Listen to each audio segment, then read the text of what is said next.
All right, guys, here's another BG perspective. As always, leave a comment down below, like and subscribe, and hit that notification bell so you can get notified every time we upload.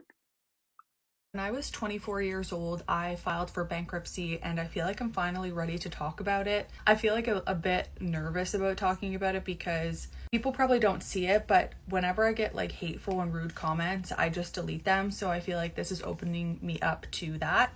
And yeah, I'm just a bit nervous about it, but I'm going to share it anyways so people have better understanding of my background, why I am the way that I am about money. So I filed bankruptcy in November of 2018. I think it stays on my record for another 2 years, which is why I'm kind of like, whatever, like I'll just talk about it now because it's gonna pass soon.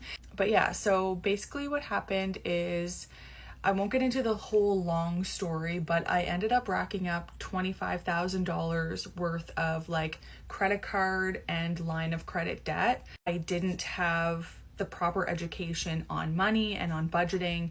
And when I was able to get a credit card and have credit, I used it. The way it worked for me is I met with a debt person. I showed them all my debts, basically signed over everything to them, and I ended up paying, I think it depends on your income and depends on your debt. I don't know exactly how it works. I honestly forget.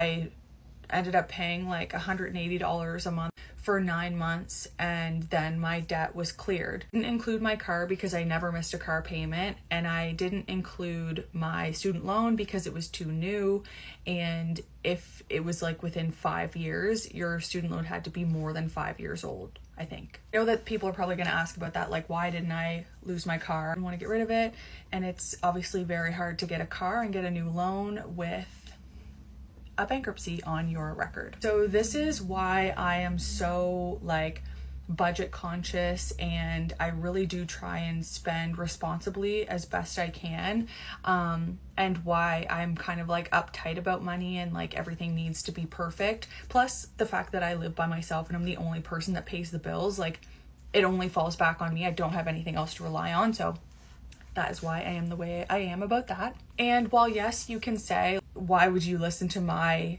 input? Like I'm in debt or I filed bankruptcy, but like that's more reason to listen to me because I've gone through it. And so my purpose is to like help other people not have to go through it too. Anyways, let me know if you have any other questions. I feel like this just gives you some context and lets you know that I'm a human being. And I've made mistakes. I've definitely learned from them. I feel like the debt I have now is definitely not a mistake. It's more out of necessity. But yeah. Anyways, let me know if you have any questions. My life didn't end after bankruptcy. I know when we hear the word bankruptcy, we think our life is over. We think that there's nothing that we can do to fix our situation or life or anything like that. But then I really took a step back after I filed and I thought about it. Donald Trump filed bankruptcy 4, 5, 6, 7 times. All these rich people who we look up to, quote unquote, in business and finances have filed bankruptcy because it's set up to help those who are business owners who are challenging themselves in America or in the world, who want to go out on a limb and start their own business or do something financially or fall on hard times. And it's meant to be a restart for you to continue being a good citizen financially. The world is literally set up, the country specifically set up to benefit those people who take risk. And bankruptcy is set to reward those by giving them another chance at life. Now, it's not all good because obviously the credit will be affected for the next 7 years at least, because bankruptcy stays on your credit report for the next 7 years. But my credit has completely changed. I'm damn near back at the score I was before my credit started going down. I'm making a lot more money because I literally don't have to pay any kind of debt or any kind of money. I was paying like $1,500 a month just on my credit fees, when the personal loan, the credit card, and the auto loans. No, it was honestly like, I think I was paying like $3,000, $2,500 a month. That's exactly how much I was paying. I was paying $2,500 a month for my credit stuff. And now that's an extra $2,500 a month that I'm keeping in my pocket. Just that alone, it's a life changer. I've still been able to get an apartment. I literally applied for my apartment 2 months after I filed my bankruptcy and it cleared, and I got approved. No partial, 100% approved. I was able to move in at the highest tier. So again, I'm not speaking for everybody. This is my personal situation. Everybody's going to be different. So don't take my word as law, because your situation might be different than mine. 9 times out of 10 it is. But for the most part, if you file bankruptcy, It's not the end of the world. It's actually the beginning of a new one. Okay, so I feel like some of y'all are visual learners, that you have to actually see when I talk about my bankruptcy what I actually went through at the time. So I don't have a lot of my old screenshots, being that my other phone broke. So I'm looking through some of my emails of what I sent over to my attorney. So again, if you're new to my page, my name is Courtney. I filed a Chapter 7 bankruptcy in 2020 at the age of 28 years old. That was 3 years ago. I'm now 31.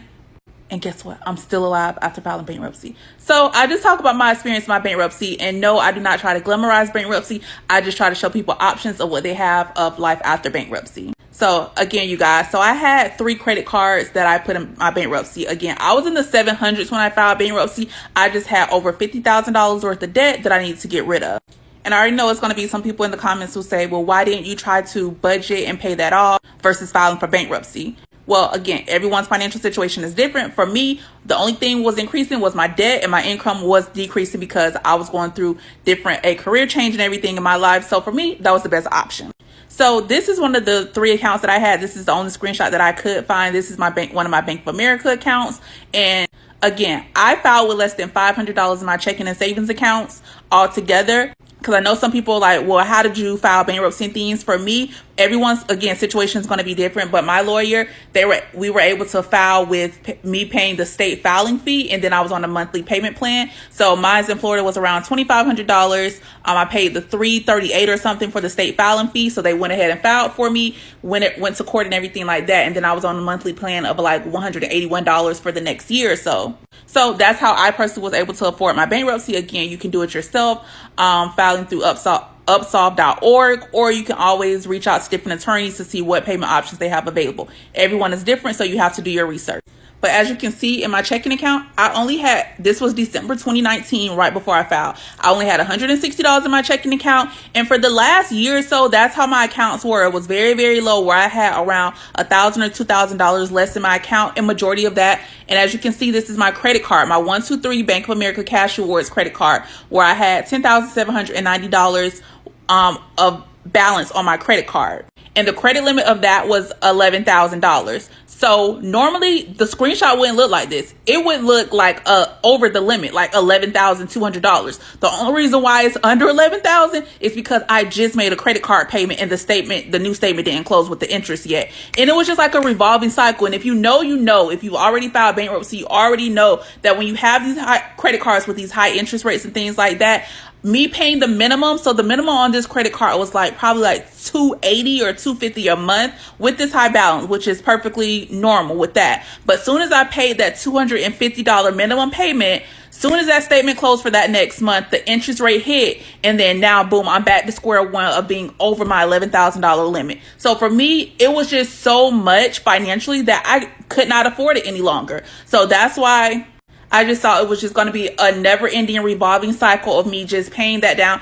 And I knew, again, I was 28 when I filed. I did not want to go into my 30s with this debt. So that's why I made the decision and spoke with an attorney, and I was eligible again for a Chapter 7. Some may not be. They may be eligible for a Chapter 13. You have to reach out to a lawyer to see. But this is just a glimpse of one of the reasons why I made the decision of filing bankruptcy for me personally. Of, hey, these not only did my Bank of America account look like this, my Chase, my Capital One, my other accounts look like this as well. And for me, it was a fresh start that I needed. So any questions, let me know. But I just wanted somebody to have the visual of what I went through, of why I decided to file bankruptcy, because my finances were in shambles at the time. But now life has been amazing after bankruptcy.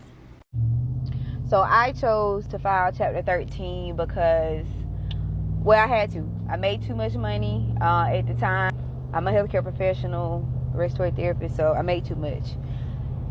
Even, I think it was during COVID or right before COVID or something.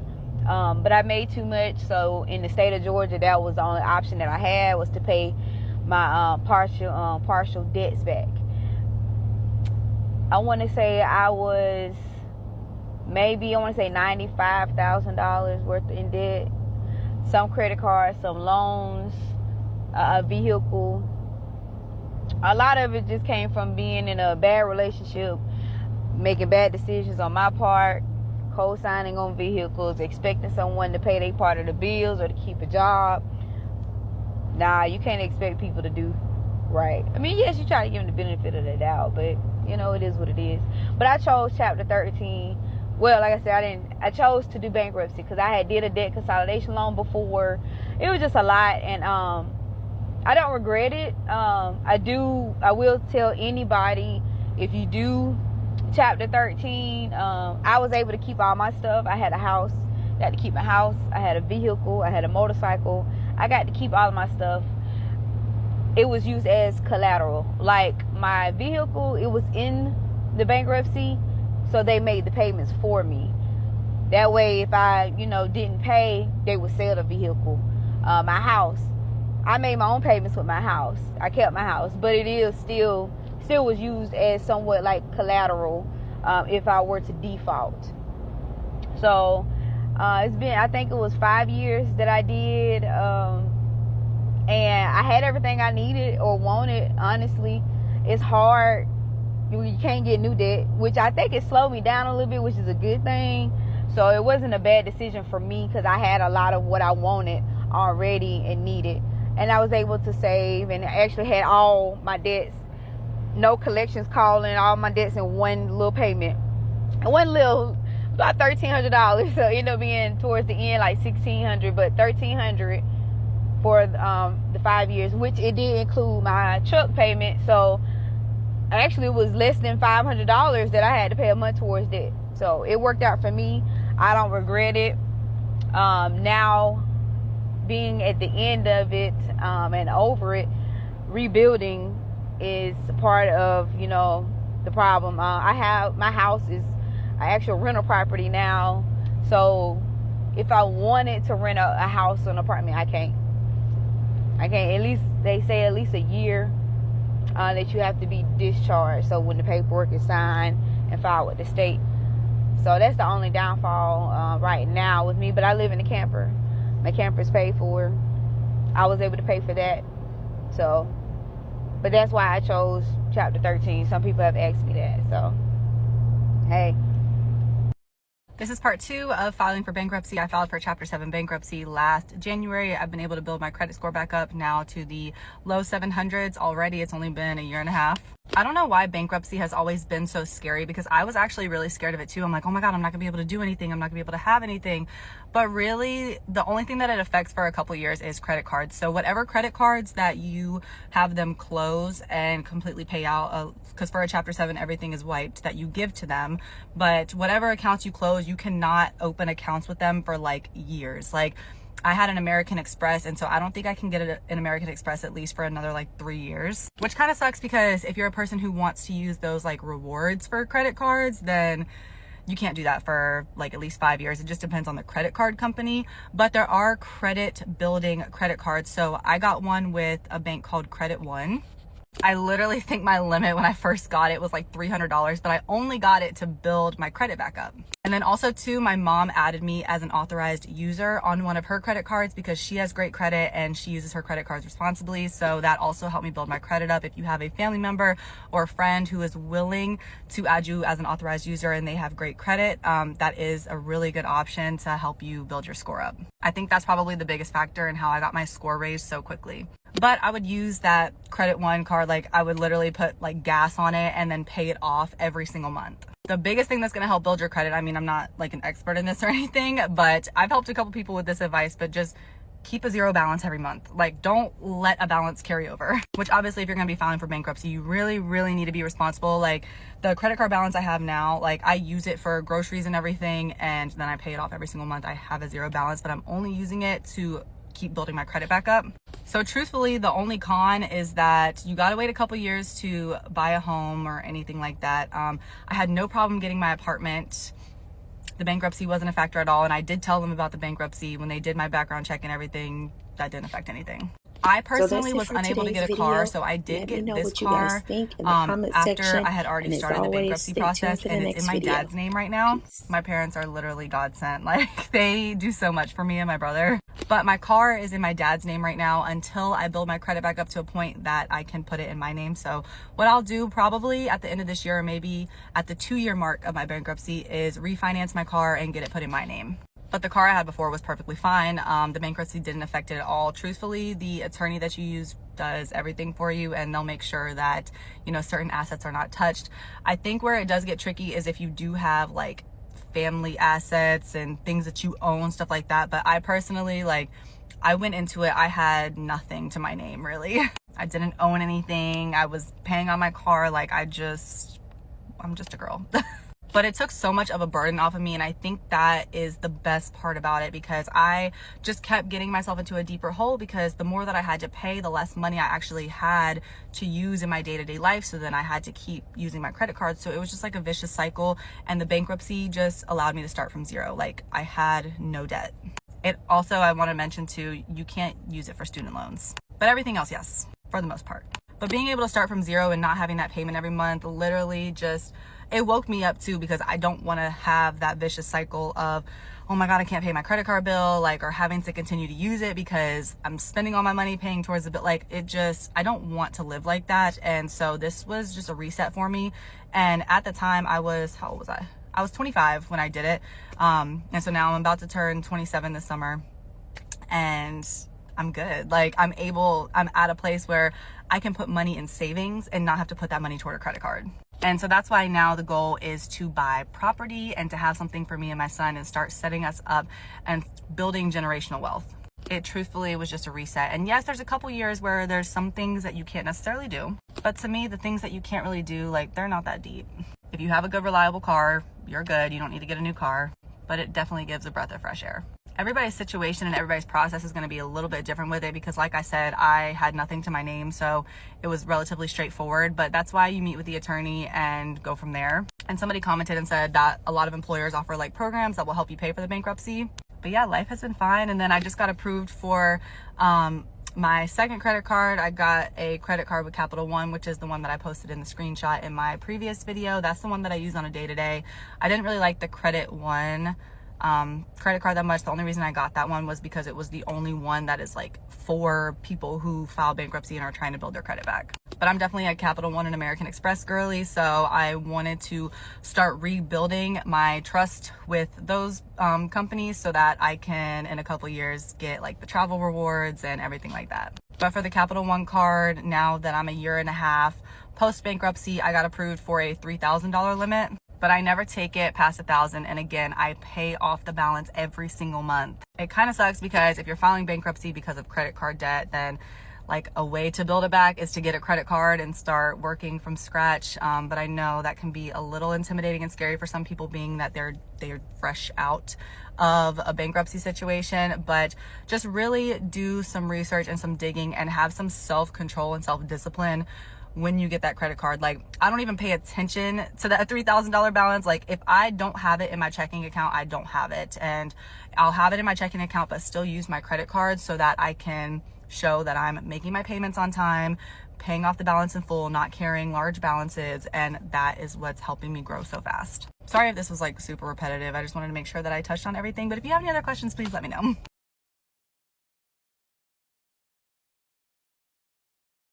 This is your sign to file bankruptcy. If you don't listen to nothing I ever said, listen to this. I would never tell you to do something that I have not done. I filed bankruptcy a couple years ago, and it did not impact me in no negative way. And I know me saying that is like taboo. It's blasphemy, especially to my community. But baby, file bankruptcy. I've never been denied for a credit card. I have never been denied for an apartment. I have never been denied for anything. It has not stopped anything. If anything, it made me more eligible for those things. I even went through getting one of those jobs that have those extensive background and credit checks, and it did not negatively impact me in that scenario either. I was able to get that job. So this is your sign. File bankruptcy. It's a myth. They tell you all these type of things is going to happen to you. That is wrong. I got a car as soon as my bankruptcy was discharged. I was able to keep my old vehicle while my bankruptcy was going through its process, because the creditors cannot collect on the debt when you're in bankruptcy. So I was driving around with my car for 90 days, paying no note, and not having to give it up. So, I didn't have to. I put everything in bankruptcy. I put that man. I put them children. But yeah, I put everything in bankruptcy. I put every credit card, every cell phone bill, anything that was holding me back at that time, I put in bankruptcy, and it was the best thing that I could do for myself. I encourage you all, file for bankruptcy. Stop trying to sink and start swimming. So my bankruptcy journey has come to an end, and by end I mean I don't have to deal with any more of the legal process as it relates to my court case. I do, however, have to pay back $27.17 a month for the next 5 years. That's my mortgage, my car payment, and something else wrapped up into it. But yeah, it's done. I now have a clean financial slate, and I can begin to rebuild my finances. So if you've been thinking about doing bankruptcy, take it from me, go ahead and do it. What I did was I went through Upsolve. Actually, TikTok is what encouraged me to file for bankruptcy. I had been thinking about it for probably about a year at the point that I did decide to file. My aunt actually was the one who encouraged me to do it because she has done it multiple times. But she was like, just do it. And we've all been conditioned to believe that bankruptcy is bad because on your credit, all this other stuff, and and then people are like, you can't get a house, can't get a car, da da da. That's not necessarily true. Once the bankruptcy has been discharged, you can get a car or a house, and depending upon like how far you're into your repayment plan, once you've talked to your lawyer and everything, you may even be able to get those things while still paying while you're still in bankruptcy. I was terrified of the court case process. I've never been to court ever, not even for a traffic ticket. And so I was really concerned that it was going to be like an episode of SVU where they were going to ask me why I haven't paid the money back. And I was fully prepared to cry and explain my situation and how we got to this point. But it wasn't like that at all. It's basically just asking the stuff that you submitted, is this correct? Has anything changed? That kind of thing. I will say the most tedious process of this entire thing is the initial part of filing. When you finally get a representation, I went through John T. Orcutt here in North Carolina. You are on a consultation with a paralegal, and they ask you questions, and they kind of give you like a pre-approval or a ballpark number of like how much your repayment plan is going to be. And then once you do that, you get homework. Some of the homework is you have to take this online course. There's one course you take before you file, and then there's a course that you take after you file, and you have to complete that course after you file before your court case. In addition to those courses, you have to fill out, I think mine was like 66 pages of your personal finances. And in these pages, you're asked the same questions multiple times. Sometimes they're written in different ways. Other times they're written the exact same way. And you must answer them every single time.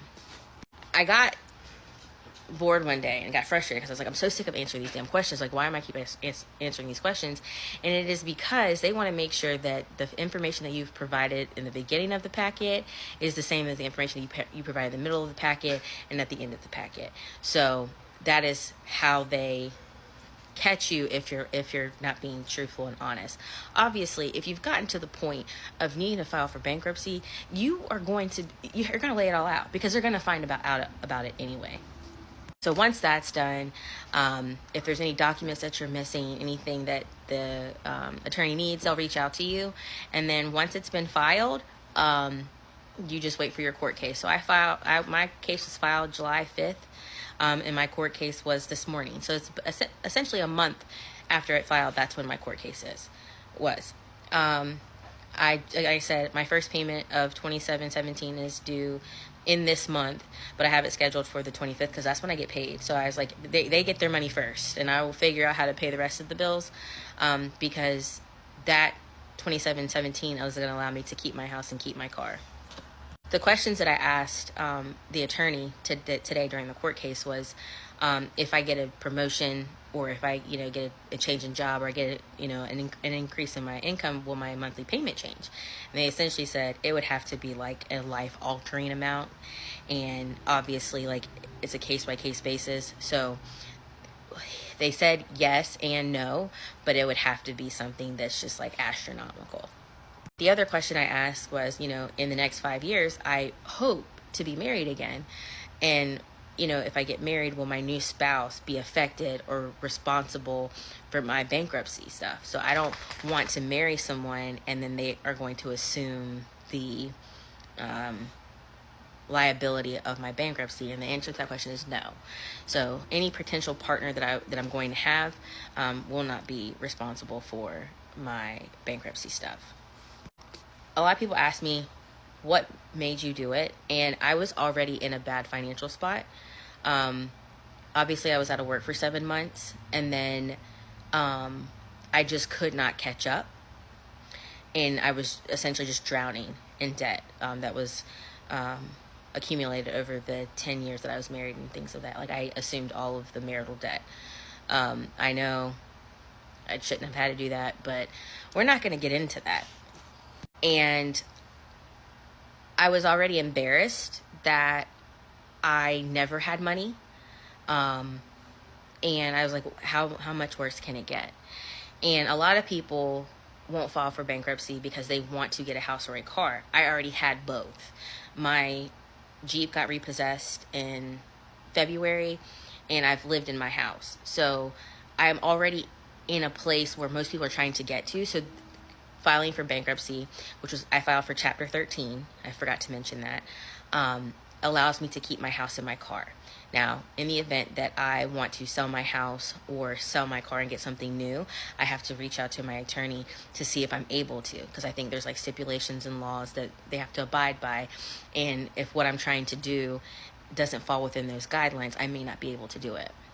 So it looks like probably whenever I do end up getting married again, that person will probably have to be the one with their name on most of our things until I can get to a place where I can have my name on big purchases like that. But as it stands right now, I don't want to even smell a credit card, a loan of any sort, because I don't want to put myself in this position again. And it will allow me to really be the mom that I want to be for my daughter, because by the time I finish paying on this, my daughter will be in middle school. And that's kind of around the time when I wanted to make changes as far as like where I want to move and what I want to drive and things like that. So it all kind of played out in the best case scenario. And I'm going to be making more money than I do right now in a year from now and 2 years from now. So like, I'm not so much worried about making the payments. It's just getting through these rough couple spots right now to just try to make do. So I probably will have to pick up a second job or go back to Instacarting to make ends meet, and that's fine. I'm just glad that my phone isn't constantly ringing. I'm not constantly getting emails. I'm not constantly getting harassing messages of like, you owe us money, give us our fucking money. If you are in a position where you need some reprieve, I highly recommend at least talking to somebody about bankruptcy and what it can do, and don't allow the negative connotation of it scare you away. Because if I had done that, I still wouldn't have filed, and I probably would be homeless and without a car. So if you need a sign to file for bankruptcy, this is it. You do not have to use your social to rent a property. If you have an eviction or bankruptcy, it won't show up. Here's how you do it. Go online, Secretary of State website, spend a couple $100 and start an LLC. Go to the IRS website and get an EIN number for your LLC. That can happen same day. Take your bank accounts, print off 3 or 4 months of bank statements that have your name on it, As the owner of the business, you provide 4 months of bank statements as proof that the company has cash flow. You don't have to tell them that they're personal bank statements. A lot of people can't tell the difference. Then you apply as the LLC with your personal bank accounts, bank statements, and you can get approved tomorrow for a lease. I did it. I was homeless once. I got evicted. Happened in California in 2011, and I've been running through a company ever since. Oh, by the way, I also have like 150 Airbnbs I do this with. This is how I started Airbnb.